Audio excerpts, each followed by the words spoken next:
With great power comes great responsibility. Compromise where you can. Where you can't, don't.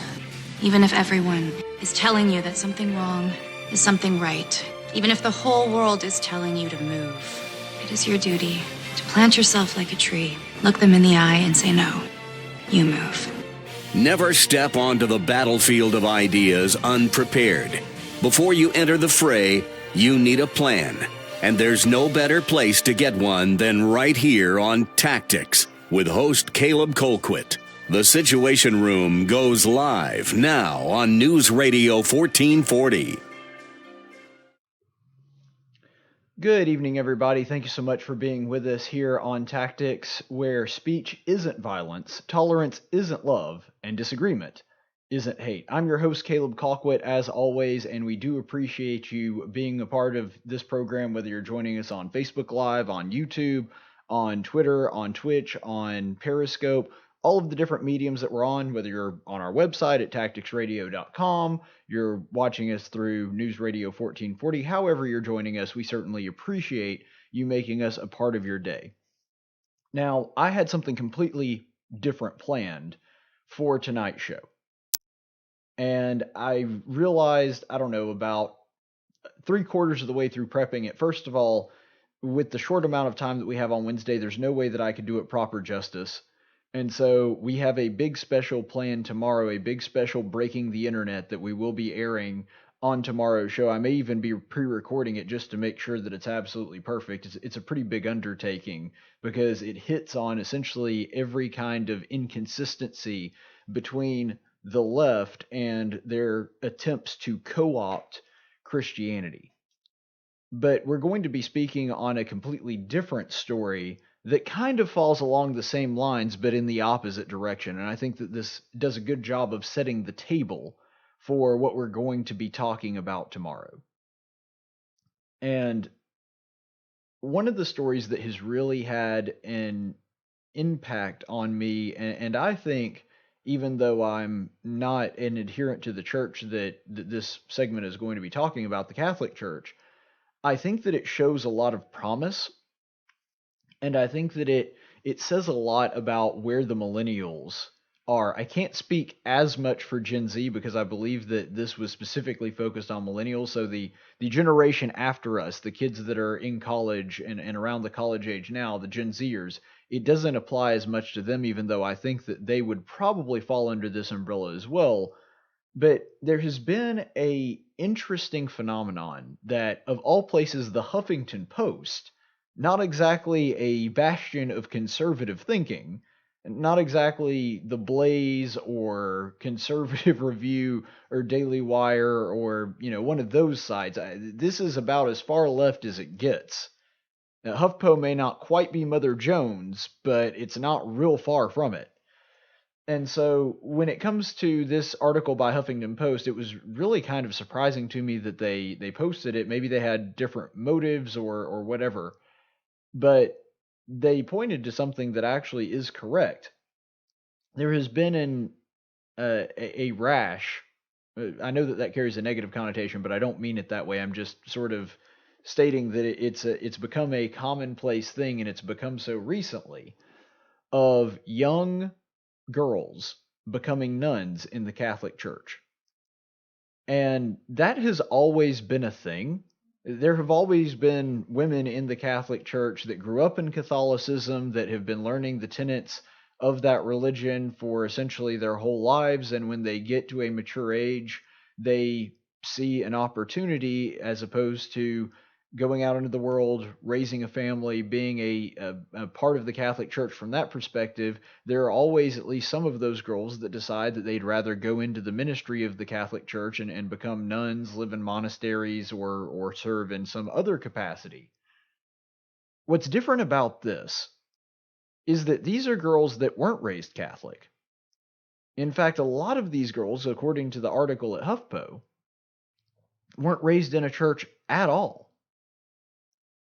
And I do find that fascinating, that there has been a trend of girls that are very worldly, that have essentially everything that you could ever ask for out of people in that generation. I mean, they're young, fresh-faced, gorgeous girls sort of living that Instagram lifestyle where everybody follows them because they're very attractive, they're very charismatic. Basically, girls that have the world at their fingertips if they want it and are throwing it away and saying no, and instead choosing a life in service to God. Now, there's a lot of things that I disagree with the Catholics on. Don't get me wrong. But I'm more interested in what this story says about our culture and the generation that's coming up. Because I think that what's going on here is that my generation has been drowning for virtually our entire lives in a sea of ambiguity and moral relativism. Because we've been told essentially from the time that we were born all the way up until now that everybody's special, that what you do doesn't really matter, that any decision that you make could be understood from your perspective to be right. I mean, for goodness sake, we're the generation, us and the Gen Zers are the ones that were raised up under a system thinking, well, as long as you can justify how you got to your answer in math, then it's okay. Now, granted, a lot of my teachers didn't take that perspective, but that's the common core philosophy, right? That you don't actually have to get a right answer as long as you can kind of justify how you got there. And because of that, because my generation doesn't have any solid ground to go to, because we're, like I said, drowning in this sea of moral relativism where black could be understood as white in certain respects, and if you change your perspective a little bit, then you'll turn out that evil's not really as evil as you thought, and good's not really as good as you thought. And we've been saturated with this stuff from, in some cases, our parents, our culture, and in some cases, churches too, that have adopted this mentality that, well, there is right and wrong, yeah, kind of, sort of, but you could be justified in doing some bad things as long as you can answer for it. And this doctrine, this gospel, the prosperity gospel that, well, whatever you do, as long as it makes you feel good, as long as you're happy, God wants you to be happy, and that's the ultimate goal. My generation has been living that for so long that we are dying for something solid to stand on. And you have to admit that when it comes to things that are solid, things that are traditional, things that have been there for a long time, at least perceivedly, the Catholic Church is it. I mean, I would argue that, of course, the Church of Christ is the original true church, and I've had those discussions on the air with Catholic friends of mine, and you have heard probably my arguments for it if you've been following my career for any amount of time. But the point is, my generation and adherents to it are looking out for something to grab onto, some kind of lifeline, something that says, no, there are parameters, there is a right and wrong, there is absolute truth, and yes, you can know it. That's why you see figures like Ben Shapiro or Dr. Jordan B. Peterson that are saying these things, and they're drawing millennials and Gen Zers to them like flies to honey. The reason for that is because they're saying, unlike a lot of the people that they've been raised around, no, there are moral absolutes. There is a right and wrong.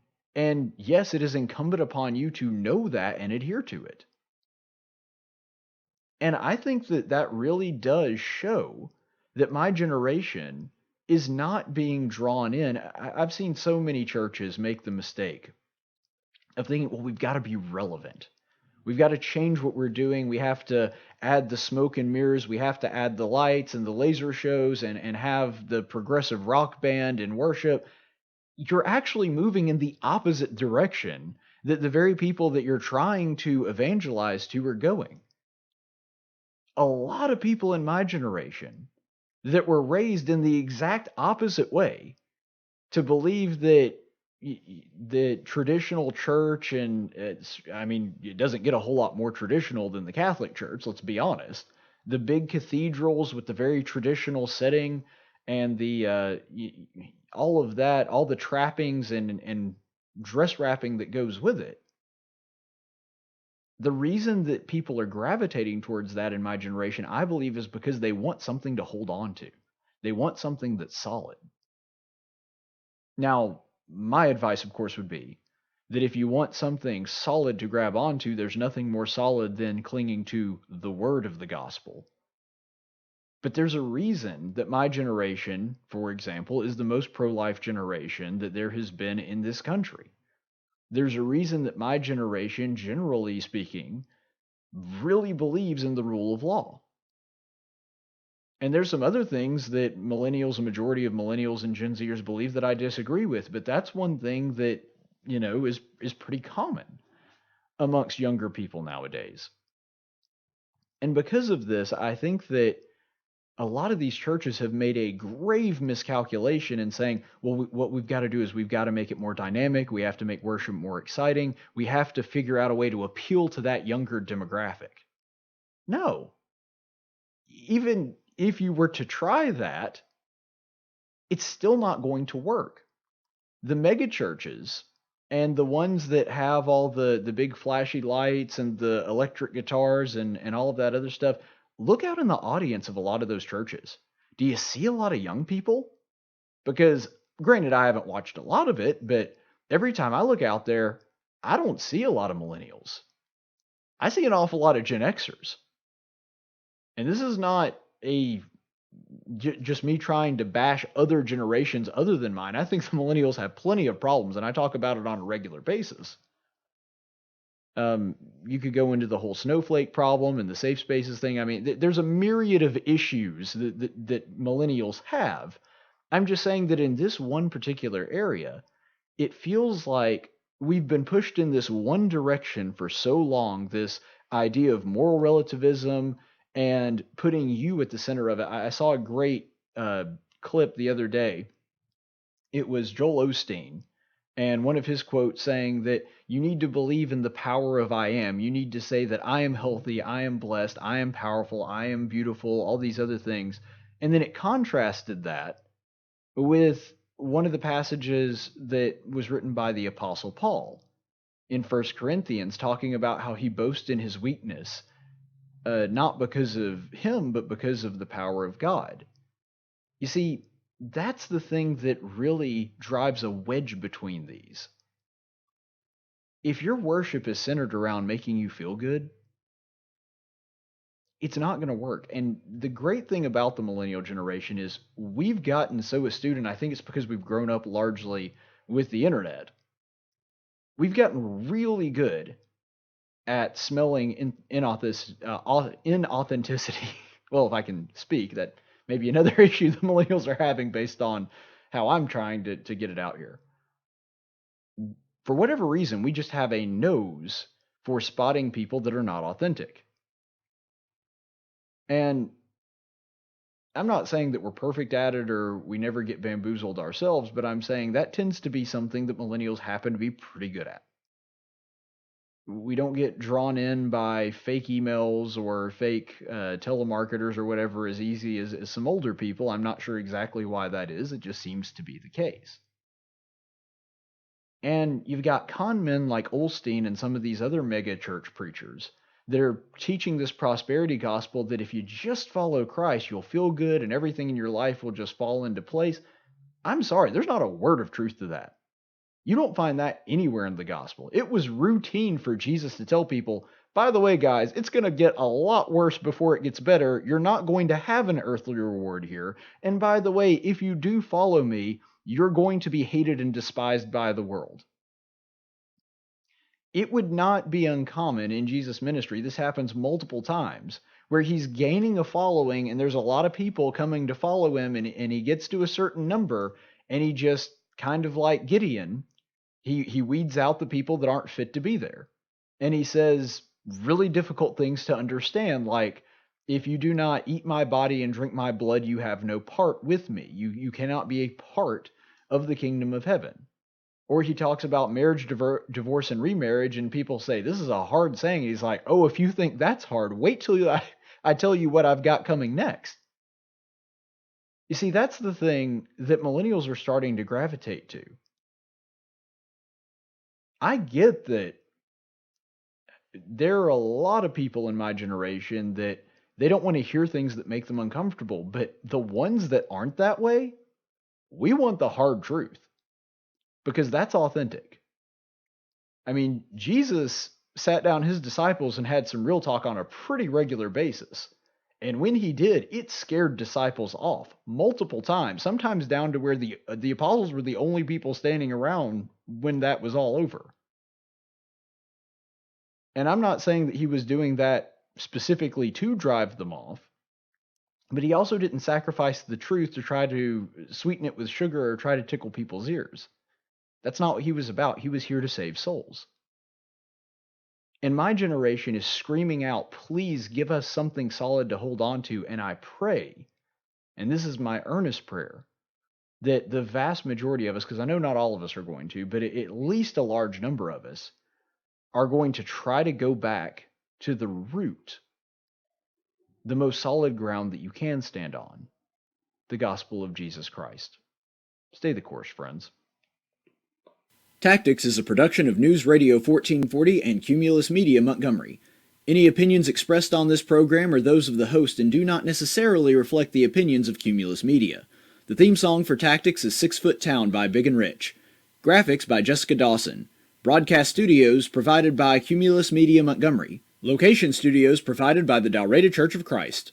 Copyright 2019.